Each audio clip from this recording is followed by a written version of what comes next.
Attends, Abisiyata d'Ishmaïa, aujourd'hui, on va voir l'enseignement de Shimon HaTzadik.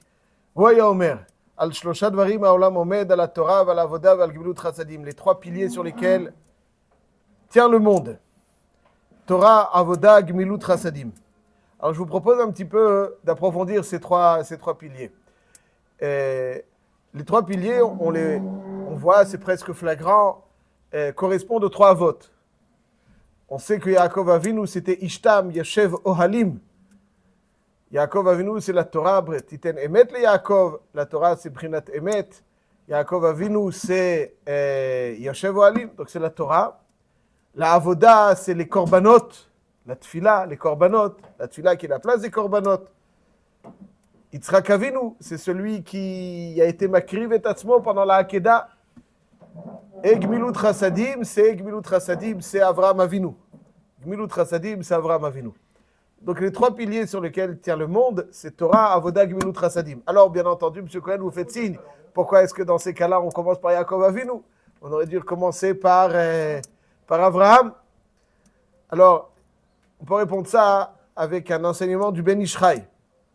Dans la Gemara, dans Masechet Sanhedrin, Daf Tzadik Tet Amud Bet, la Gemara nous dit comme ça: Amar Rabbi Elazar, Kol Adam le Amal Nivra.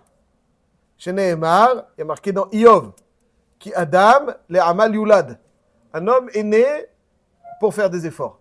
Ça veut dire qu'il est programmé pour faire des efforts. Ça veut dire que l'effort d'un homme n'est pas contre la façon dont il est constitué.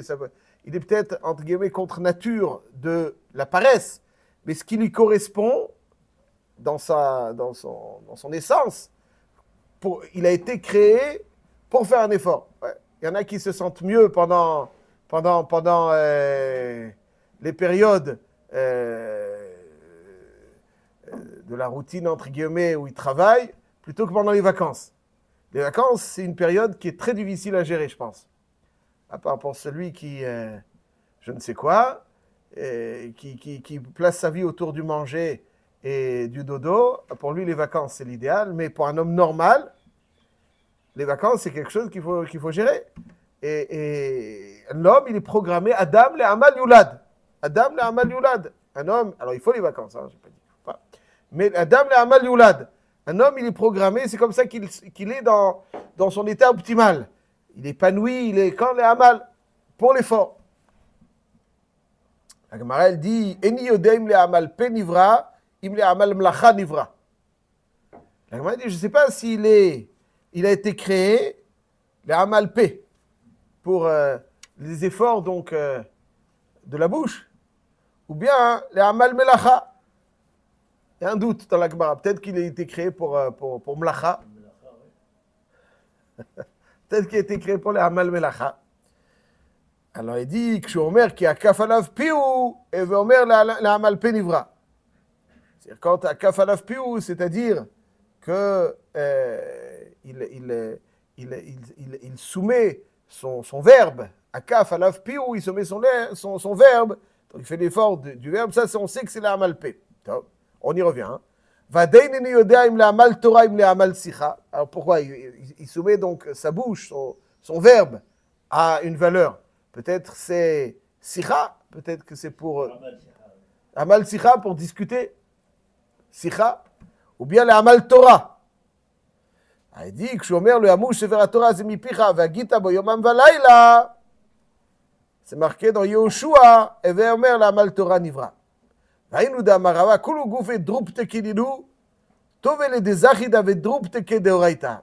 dit que tous les corps, tous les êtres ont été créés pour faire des efforts. Heureux celui qui fait des efforts dans la Torah. C'est-à-dire, de toutes les façons, il doit faire des efforts. Il faut faire des efforts. Choisis le bon effort. Alors, choisis le bon effort. Choisis le bon effort. De toute façon, il doit faire des efforts. Les gens, ils croient que en étudiant moins, ils économisent des efforts. Si tu ne fais pas des efforts ici, tu fais des efforts ailleurs. C'est-à-dire que doit faire des histoires. Donc en tout cas, c'est une Gemara qui nécessite beaucoup de réflexion. C'est-à-dire, il y avait Adam la Amal Yulad. On sait que c'est la Amal Yulad. Hein. J'ai commencé cette Gemara pour répondre à votre question. Pour Yaakov. Après la Gemara dit: Eni yodeim la Amal Mlacha. La Amal P. Non, la Amal P. Ah, les Amal P, Avaloulaï, les Amal Sicha ou les Amal Torah. Non, les Amal Torah. Pourquoi il y a marqué Lo Yamou Severa Torah Zemipicha? C'est quoi ça? Quoi? Il y avait un Avamina que quelqu'un il a été créé pour travailler. C'est ça, il y avait un Avamina. Peut-être qu'Adam le Amal Yulad. Il est né pour le Amal. Il est programmé pour le Amal. Quel Amal? Peut-être Amal Mlacha. Il est né pour ça. C'est-à-dire qu'Hachem, il a créé des hommes pour travailler. On peut peut-être penser après la faute d'Adam Arishon. C'est pour ça qu'il est né, pour ça qu'il a été créé, pour travailler. C'est ça l'objectif. L'objectif, c'est de travailler. C'est ça la raison d'être d'un homme. C'est pour ça qu'il a été né un homme, pour travailler. Nous, pour travailler. Ça, c'est le klala. Il a été né pour travailler. L'amal mlacha. Et il y a la Gemara dit, l'amal mlacha. C'est un avamina que c'est amal mlacha. Bon, après il dit l'amal pe. L'amal sicha, quoi. C'est ça pour l'homme, il a été créé l'amal sicha. Mazé. Adam l'amal yulad. Et où là il a amal sicha. C'est quoi ce avamina? C'est quoi l'avamina de amal mlacha, amal sicha? Il dit, il y a beaucoup de mefarshim là-dessus. Le Ben Ishchai, il dit le Ben Ishchai, quand on parle de mlacha et quand on parle de sicha, on parle de gmilut chassadim et de tfila. Mlacha, c'est peut-être pas des efforts de gmilut chassadim. Ola izah matara. Olam chesed ibané. Le monde, il a été créé sur le chesed. Ok, alors, olam chesed. C'est ça l'objectif. Olam chesed. La Gemara dit non, qui a kaf alav piou. Oula y a la mal sicha. Oula mal sicha, c'est dire beaucoup de choses, de tfila. Mais il Yitzhak la souah basade. Il dit non, la mal Torah nivra. Torah. Ça veut dire que c'est vrai qu'on a besoin des trois piliers. Aval, l'objectif suprême, l'aboutissement. C'est Yaakov Avinu. L'aboutissement, c'est Yaakov. C'est vrai que sans chesed, le monde ne peut pas exister. Olam chesed ibané. C'est vrai que sans tfila, le monde ne peut pas exister. C'est vrai. C'est vrai que sans tfila, le monde ne peut pas exister. Sans korbanot, le monde ne peut pas exister. Imlo briti yomam valayla, chukot shamayim varetz lo samti, la Gemara dit dans Tanit, dans Megillah, que briti, ça fait allusion à ce qui a été évoqué dans Brit Ben Abetarim. N'est-ce pas? Brit Ben Abetarim, là-bas, il dit Ba'me'eda ki rachena kachli egla meshuleshet. On voit donc là-bas, la Gemara, ça parle aussi des korbanot. Donc ça veut dire que les korbanot sont indispensables. Mais c'est comme quand je bâtis une maison. Alors c'est sûr qu'il y a beaucoup. Mais l'objectif de tout cela, c'est qu'il y ait un monde. Sans ça, le monde ne peut pas exister. Mais l'objectif du monde, c'est Torah. Ça, c'est Torah. Torah, ça c'est Torah. Ça, c'est l'objectif du monde. L'objectif, et aussi il y a marqué le briti yomam valayla, chukot shamayim dosam, c'est brit à Torah. Bereshit, bishvil la Torah shenikret reshit. C'est pas Bereshit, donc c'est bishvil la Torah shenikret reshit. Donc l'objectif c'est Torah. Donc c'est pour ça qu'il commence par Torah, par Yaakov Avinu. Donc Yaakov Avinu excellait dans Torah, Yitzhak dans Avoda. Donc, Avraham dans Gmilut Chassadim, c'est vrai. Mais Bechira Avot, celui qui est Bechira Avot, celui qui est l'objectif, donc l'aboutissement, ça passe par. L'aboutissement, c'est Torah. Ouais. Chesed, c'est très important. Aval al-Kol Panim, l'objectif de tout, l'objectif ultime de la création du monde, c'est Torah. C'est Torah. C'est ça qui installe Hachem, c'est ça qui est le plus, c'est ça qui est Bechaber. Israël oraita vekutcha brichu chadem. Ça c'est donc la Torah. On voit par ailleurs dans Perek Dalet de Pirkei Avot, Mishnah Chaf Aleph, il y a marqué comme ça, Rabbi Elazar HaKapar Omer, Hakin'a ve'hata'ava ve'hakavod motzi'in et ha'adam min ha'olam.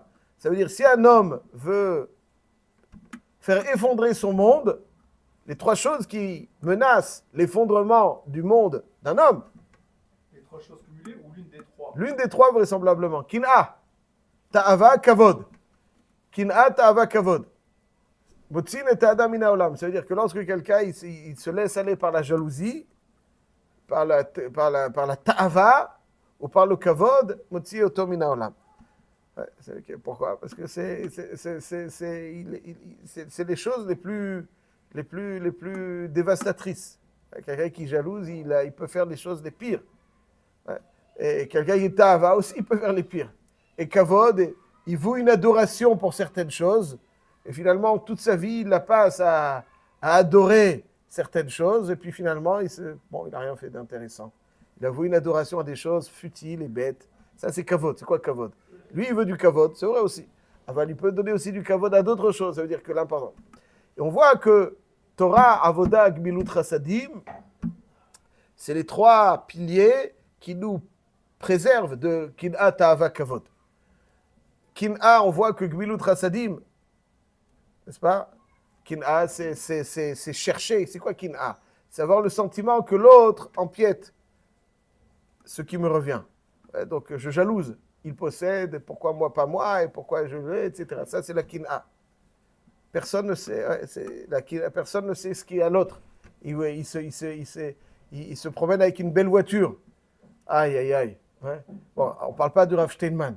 Rav Steinman, vous connaissez l'histoire avec Rav Steinman d'un homme immensément riche des États-Unis qui vient lui soumettre la question suivante. Il lui dit, mon épouse, j'ai envie d'acheter une belle voiture, mais mon épouse, elle n'est pas d'accord parce qu'elle dit, les gens, ils vont me jalouser, etc. Bon, alors... Vadaï, bon, ok, on comprend. Mais qu'est-ce qu'il veut de Rav Steinman? Alors, Rav Steinman, il veut bien lui mettre quelque chose, un petit enseignement. Alors, il lui dit, tu connais le chasse? Non, pas le chasse. Moitié du chasse, peut-être. Non plus. Une maséchet. Il dit, crois-moi, personne ne te jalousera. De quoi? Jalouser de quoi? Jalouser de quoi? Quelqu'un qui vit dans le Hémet, alors il croit que le gars, il roule avec son 4x4, truc, au Marguiche, plus haut que tout le monde au feu rouge, il regarde les gens d'en haut comme ça. Azotra. Bémet, Shtuyot, Hevel Avolim. C'est un misken, celui qui pense ça. Misken, bon. Alors il croit que les gens vont jalouser, mais il y en a qui jalousent malheureusement. Des Shtuyot pareil. Shtuyot pareil. Shtuyot, Bémet pareil. Ça c'est Kin'a. Ça c'est Kin'a. C'est Kin'a. Ce qui préserve l'homme de Kin'a, c'est au contraire. C'est Gmilut Chassadim. N'est-ce pas? C'est-à-dire que l'autre, au contraire, je dois le sentir comme faisant partie de moi-même. Ouais. Ça, c'est Gmilut Chassadim. V'ahavta l'iracha kamocha. Ta'ava. Alors, quelqu'un, donc évidemment, la ta'ava menace une personne, là, quelqu'un qui vit dans la ta'ava, il est menacé. Il est dans la ta'ava. Alors, il risque... La ta'ava aussi, c'est un dimion. C'est un dimion, la ta'ava. Les gens, ils vont croire que quand ils auront ça, alors ils seront les hommes les plus heureux. Maintenant, ils ne sont pas suffisamment heureux parce qu'ils n'ont pas cette chose-là. Quand ils l'auront, ça sera le top du top. C'est comme dimion. Shtuyot v'avalim, kireach mikan ou mikan. Le Yetzer Hara, sa grande force et son l'arme la plus dévastatrice, c'est le dimion. Il te fait croire que lorsque ça, c'est très très bon. C'est très très bon. C'est très succulent. Shtuyot v'avalim. Un homme souhaite des choses parce qu'il ne les a pas. Le jour où il les a, il ne les aime plus. Il ne les souhaite plus. Ça, c'est ta'ava. Dimion. C'est Mutziat Adam min haolam. Il vit dans le dimion. Il sort du monde. Il sort de la réalité. Et kavod, donc ça, qu'est-ce qui nous garantit par rapport à la ta'ava? C'est Torah. C'est le Torah, c'est ça qui garantit l'homme par rapport à la ta'ava. Quelqu'un, comme le Rambam dit à la fin d'Ilchot Isurei Bia, quelqu'un qui sait goûter à la Torah, il peut avoir des sensations similaires à la ta'ava. Des sensations similaires à la ta'ava. Un attachement similaire, une intensité émotionnelle similaire. Donc la Torah, elle nous préserve dans la bonne chose, comme Gmilut Chassadim, contre la Kin'a, la Torah, contre la Ta'ava. Kavod. Alors le Kavod, c'est l'Avodah Zara, c'est aussi, c'est l'Avodah Zara. Le Kavod, c'est donner du poids, de l'importance à des choses qui n'en méritent pas. C'est ça Kavod. Quelqu'un qui va courir après des choses qui n'ont... Kavod. Elle les échoum, des valeurs qui sont, entre guillemets, c'est valeurs. Kavod, ça c'est du kavod. C'est du kavod, malasot. Olam ha-sheker, c'est du kavod. Il va être obsédé par le kavod, par recevoir du kavod, obsédé par des choses qui ne méritent pas. Ça c'est donc Avoda. Avoda, c'est Avoda Zara, ouais. C'est aussi, chacun c'est cher. Kinata wa kavod, c'est Avoda Zara, Gilo Yarayot, Shvichut Damim. Avoda Zara, c'est le donner du faux kavod. Avouer une adoration pour quelque chose qui n'en mérite pas. Ça c'est Avoda Zara. Ça c'est aussi kavod. Ta'ava, c'est la Torah, c'est Gilo Yarayot. La Torah est préserve de Gilo Yarayot de Ta'ava. Kina, c'est Shvichut Damim. C'est-à-dire quelqu'un qui risque de porter atteinte. Et ça c'est le Gmilut Chasadim. Les trois, donc, ce sont les trois piliers qui nous tiennent, ces trois piliers. Et c'est ça donc que Shimon HaTzadik, Shiarei Knesset Agdola, Huaya Omer. C'est quoi Huaya Omer? C'est quoi Huaya Omer? Shimon HaTzadik, Amar. Ouais. Chaque fois qu'on dit Huaya Omer, c'est-à-dire qu'il avait l'habitude de dire. Il a dit de dire Huaya Omer. C'était quelque chose qui était marqué la Bepoumé, qui avait l'habitude de dire. Vous avez des fois, chacun il a un Dvar Torah qui répète. Même un Rav, ouais, des fois il se répète dans certaines choses. Quand on écoute quelqu'un, on devine ce qui le touche vraiment. Ouais. Des fois, je peux vous dire de quoi il va parler. De certaines personnes. Je sais de quoi il va parler. Ouais, on connaît des gens. C'est comme ça. Tu peux pas. C'est pas. Tu exprimes ce que tu es. Ceci étant, ça c'est véritablement Huaya Omer. Donc il nous donne les moyens. Shiarei Knesset Agdola, c'est ceux qui ont préparé le Ham Israël. Au Hemshech, donc. Et nous prenons la Géoula, donc c'est veiller à ces trois piliers, ça c'est l'enseignement de Shimon HaTzadik. Qui sont en nous des trois votes, c'est pas quelque chose qui est... Ils sont en nous des trois votes, on les a en nous. C'est dans nos gènes. Ça fait 20 minutes qu'il parle. Un manque fou, lui, c'est le revenu. C'est venu qui explique la question, c'est quoi depuis le début?